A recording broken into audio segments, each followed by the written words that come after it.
but my brain tells me I've been here before. Don't wanna draw any attention to all the crazy things that I shouldn't mention. Not really sure, but it feels like my feet are glued to the floor. Don't wanna open up my mouth, cause I'm afraid of what's gonna come out. Life is but a dream. This can't be happening. Wake up, scream. Hi, welcome back to AutoReview. My name is Patrick, and before we get to the car, as usual, I would like you to ask to please subscribe to the channel, activate the bell icon, and thank you very much Garage Suta AG who provided this car to me. They are the dealers for Mitsubishi as well as BMW in Ringgenberg. You'll find the link in the description below. Okay, so here we have the 2017 Mitsubishi new ASX, as you can read as well on the side. And the ASX has been a little bit facelifted in the beginning of 2017 or end of 2016. So we have a new front design, a few changes in the interior, and the car is very attractive when it comes to price that you pay for an all-wheel drive car. So we have obviously a 2x2, we have a 4x4, we have automatic and manual transmission, we have a petrol or diesel engine for choice. So here we have the top range diesel producing 150 horsepower at 3,500 RPM from a 2.2 liter turbo diesel engine, maximum torque of 316 Newton meters between 1,500 and 2,750 Newton meters, 0 to 100 time in 10.8 seconds, and a top speed of 190 kilometers an hour. Tested fuel consumption was 5.8 to 7.3 liter diesel on 100 kilometers, and the manufacturer claims a CO2 emission of 150 grams per kilometer. The prices for the new ASX in Switzerland start not at 17,999, but even less, 16,999 for the two-wheel drive 5-speed manual version from the ASX with the small petrol engine producing 114 horsepower. The least expensive 4x4 you can get is the small diesel engine that is available from 20,999 Swiss francs. So the advantage of the ASX is actually that you can drive it either with the two-wheel drive, so front-wheel drive, auto four-wheel drive, where the car determines if power has to go to the front or to the back, or you can lock the differential and have 50% of the power going to the front wheels and 50% to the rear wheels, which is great. So let me show you the car from inside, first row, second row, the boot space, and then we hit the road. Enjoy! Alright, so the ASX from inside, and what do we see? As usual, we go from left to right. So electric mirrors that are electrically folded as well. Usually you don't find this in a class like this, you have to pay additional for it. In the style we have them as a standard, and it can be annoying when you lock the car and every time they fold in and then you forget something, you have to unlock the car, they open up again, but at the same time it's an indicator that the car is locked, so good and positive at the same time. Then we have electric windows on all 4 spots, however auto window only for the driver, and as you can see the back side, the window doesn't open all the way down, so you still have a little bit of glass left. Then in the doors we have some space for smaller items as well as bottle. On the left side we have a button for the parking sensors on and off, as well as the ESP on and off. The dashboard and instrument cluster is very clear, very easy to read. We have left the RPM, right the speedo, and in the middle we have a little trip computer where we can go through in regards to how much distance we have driven, average fuel consumption, trip A, trip B, and so on, as well as a digital indicator on which gear we're driving in, as well as the temperature and fuel gauge obviously. Then steering wheel leather wrapped with the stitching, and on the bottom we have this kind of piano black paint, which is actually nice and it looks really good. On the left side the volume as well as the mode button and to change the stations, voice recognition, as well as telephone accept and decline button. And on the right side we have the cruise control that goes in 1 kilometer steps up, however starting only at 40 kilometers an hour. Steering wheel can be adjusted in reach and rake, which is very good. And another gimmick that we have are actually the shift pedals, right up, left down, and they are actually made of, I don't have the key now, but I'll show you later. This is actually metal, so aluminum or some kind of, not plastic, which is great. Then push start button. In the middle we have the ventilation, again the piano black, and you can see dust will get stuck to this very quickly, so you have to constantly polish that and clean it up. Then we have here a 6.1-inch navigation screen, which works okay. Not the highest resolution one, not the fastest one in regards to speed. So if we go now, we changed different settings, you see it takes some time to actually switch in between. However, what is great about it, it supports Apple CarPlay and it works very easily. One thing that I was searching for the first 5 minutes when I got in the car was a USB port, and that actually is attached in the glove box and has like a cable here where you can attach your cable. I don't know, maybe it's like an aftermarket solution kind of, or they forgot about it and they had to put it in, but at least we have one. However, it's the only one as well. Then hazard lights, we have the manual air conditioning in the middle. On the bottom we have heated seats for driver and passenger in 2 settings, and then we have a compartment, for example, to put your phone, iPhone 6 Plus. Fits so, this way it's okay. Then cup holder, 12-volt power socket, 6-speed automatic gearbox. Again, you have a manual function over the gear knob or with the shift pedals. Then this one is the most important button in an all-wheel drive car, is the 4-wheel drive button. Again, to mention, you can change from 2-wheel drive to auto 4-wheel or lock the differential and have 50% to the front, 50% to the back. Another 2 cup holders, so we have 3 in the front in case you're very thirsty, which is good, and a manual handbrake. Then armrest, which you can slide forward, is great. On the right side you open, you have a little compartment. On the left side you open, you have a bigger compartment with a 12-volt power socket inside. Then glove box is okay. Again, huge instruction manual and the cable. However, they didn't think about leaving a little gap to actually pull the cable through, so you have to see that you don't squeeze it always at the same spot. Then auto dim mirror, lights, illuminated mirror for driver and passenger. We have height adjustable seat belts. The seat can be adjusted in height as well. However, it's actually very tight, so you have to do that when the door is open, otherwise you can't fit your hand or you're gonna get stuck with your watch. Seats are comfortable, however, it's a little bit on the softer side. However, give you sufficient side support, which is okay. And I think that's it for the front. Let's check the second row. Right, so the ASX from the back, and there's not much to tell you. Door opens okay, however, actually I banged my knee because when I was getting out, so you have to be careful. Electric window to open the door, as I mentioned, there's still some glass left when you open the window. Then handle hook on the left side, no hook on the right side, and then we have the sticker here that reminds you, please pull up the headrests so they're in the highest position. And actually this one is the highest position, so there's not much you can go higher. No USB, no ventilation, nothing there. We have an armrest to open with 2 cup holders. However, this is just plastic, no rubberized, and that's pretty much it. We have 1 pocket here. And let's check the boot now. Right, so the ASX from the rear and the side, what do we see? We have the shark fin antenna. It's pretty much every car nowadays has a shark fin antenna, or at least the last 10 or 15 I tested. Then we have tinted windows from the B-pillar onwards around. Mitsubishi still has some orange in their lights. Not so fan of that. Maybe they're gonna change it in the next facelift. Then a little roof spoiler with a 3rd brake light in white, and Mitsubishi offers in Switzerland a 5-year, 100,000 kilometer warranty, whatever comes first. Then here we have the parking sensors in the back, and Mitsubishi on the left with the anniversary edition 100. It's 100 years of Mitsubishi. However, in Switzerland they're only here for 35 years. And on the right side we have ASX, and style is the trim level. We have different trim levels. Style is the 2nd top one. The highest one will be the diamond. Okay, fog light in the middle, exhaust on the right side, and then we open the boot. We have no reverse camera on the style. You only get it with diamond.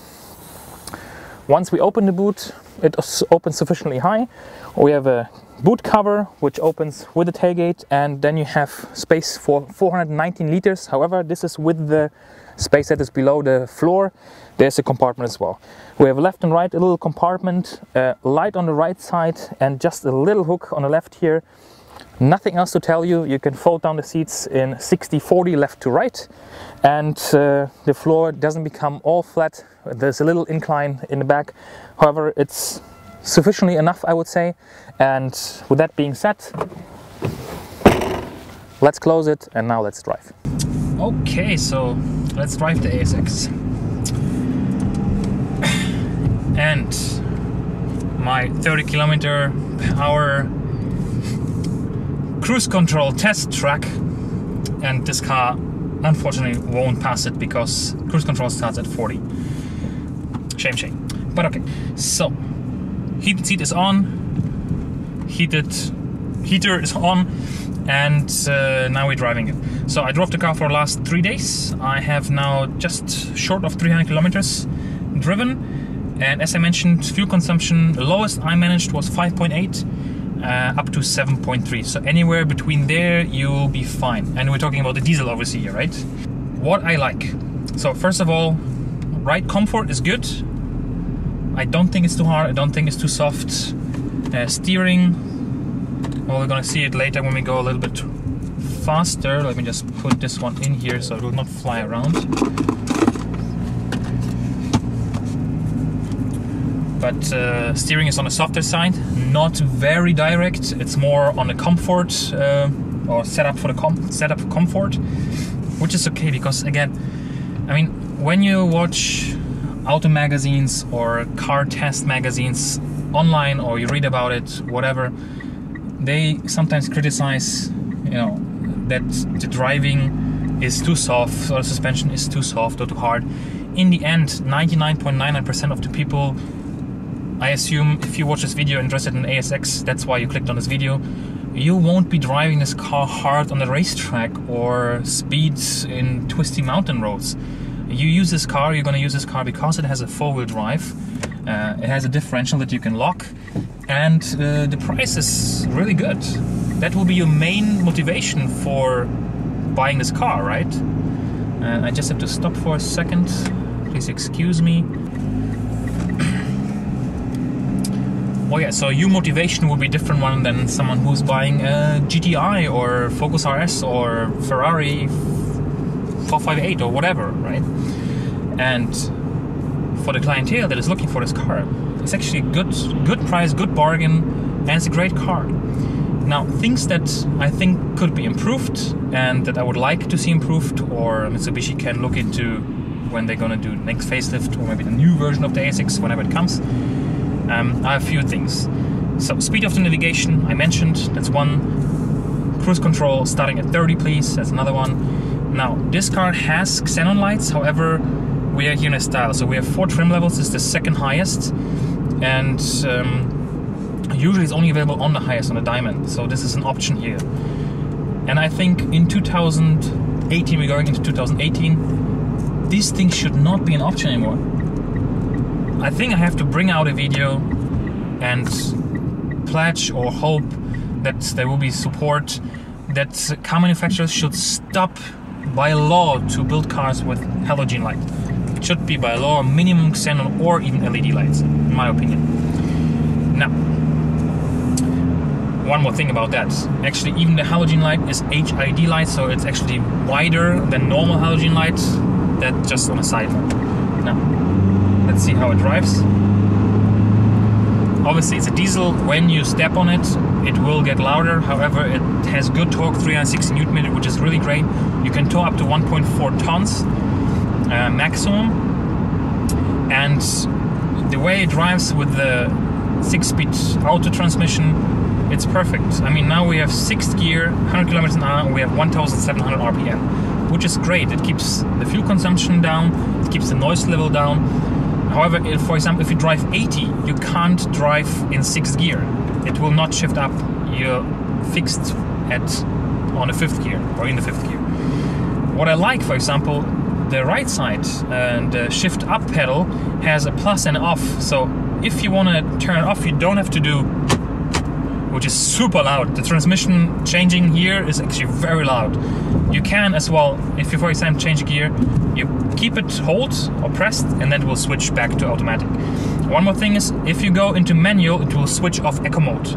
Actually, eco mode is automatically selected, you can't do anything about it.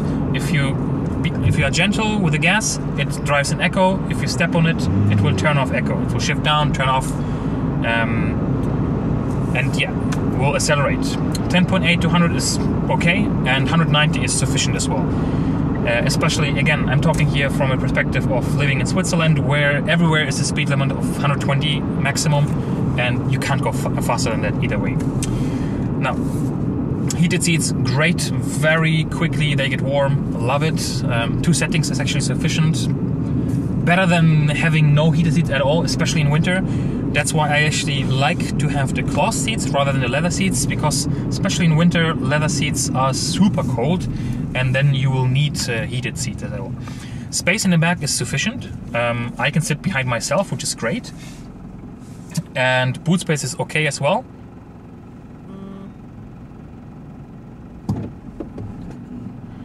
You do hear the engine, right? Yes, so when you're standing you hear the engine. And obviously most people will not drive without music. I only have the music off so I can talk to you guys and tell you things what I think about the car. Now, I love the shift pedals, and what I really love is that they're metal, yeah? Let me just get out my key so I can show it to you. So, I have my good key here. You hear? It's metal, yeah? Which is usually they put in plastic, which is not nice, so great.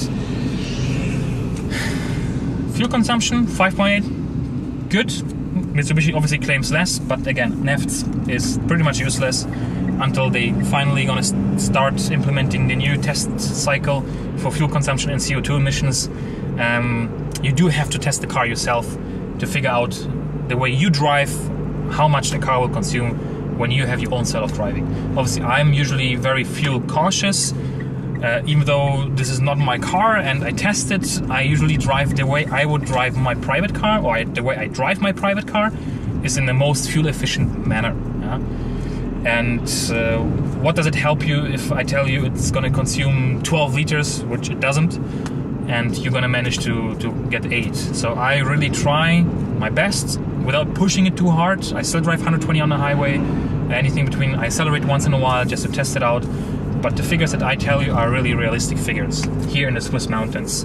And temperature is not 2 degrees, so I have heating on, heated seats on, and I had that as well over the last 3 days, and so on and so on.